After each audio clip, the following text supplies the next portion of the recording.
উত্তর চব্বিশ পরগনা জেলার বসিরহাট মহকুমার অন্তর্গত সন্দেশখালী আন্দোলনের অন্যতম মুখ রেখা পাত্র। বসিরহাট লোকসভা কেন্দ্রের বিজেপি প্রার্থী মনোনীত হওয়ার পর এই প্রথম সন্দেশখালীর মাটিতে পা রাখলেন ভূমিকন্যা রেখা।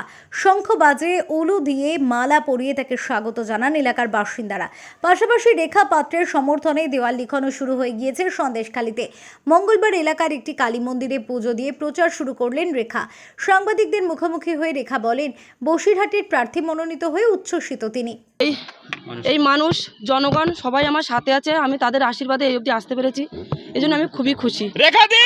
প্রসঙ্গত মঙ্গলবার রেখাকে ফোন করে শুভেচ্ছা জানান খোদ প্রধানমন্ত্রী নরেন্দ্র মোদী। পাশাপাশি তাকে শক্তি স্বরূপা বলেও আখ্যা দেন তিনি। এ বিষয়ে বিজেপি প্রার্থী বলেন, প্রধানমন্ত্রীর সঙ্গে কথা বলে আমি খুবই খুশি। শুধু আমি না, খুশি বসিরহাটের আপামর বাসিন্দারা।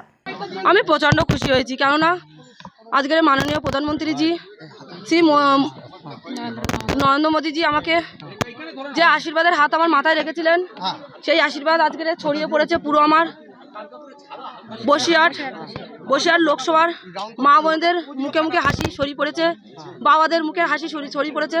তাহলে আমি প্রচণ্ড খুশি। আমি বলে বোঝাতে পারবো না যে আজকের মাননীয় নরেন্দ্র মোদীজির জন্য আমি কতটা আনন্দিত হয়েছি, আর আমার মা বোনেরা কতটা সাহস প্রাপ্তি হয়েছে, কতটা আনন্দিত হয়েছে। উল্লেখ্য, রাজ্যের গণ্ডি পেরিয়ে জাতীয় আলোচনার কেন্দ্রবিন্দু হয়ে উঠেছে সন্দেশখালীর আন্দোলন। ঠিক সেই সময় লোকসভা নির্বাচনে দ্বিতীয় প্রার্থী তালিকায় রেখা পাত্রর নাম ঘোষণা বিজেপির সবথেকে বড় মাস্টার স্ট্রোক বলেই মনে করছে রাজনৈতিক মহল। তবে আসন্ন ভোটে কি বিজেপির ঝুলি ভরবে সন্দেশখালী তথা বসিরহাট, তা বলবে অবশ্য সময়। আপাতত জোর কদমে প্রচারে ব্যস্ত সন্দেশখালীর রেখা। সুকান্ত চট্টোপাধ্যায় রিপোর্ট, ওঙ্কার বাংলা।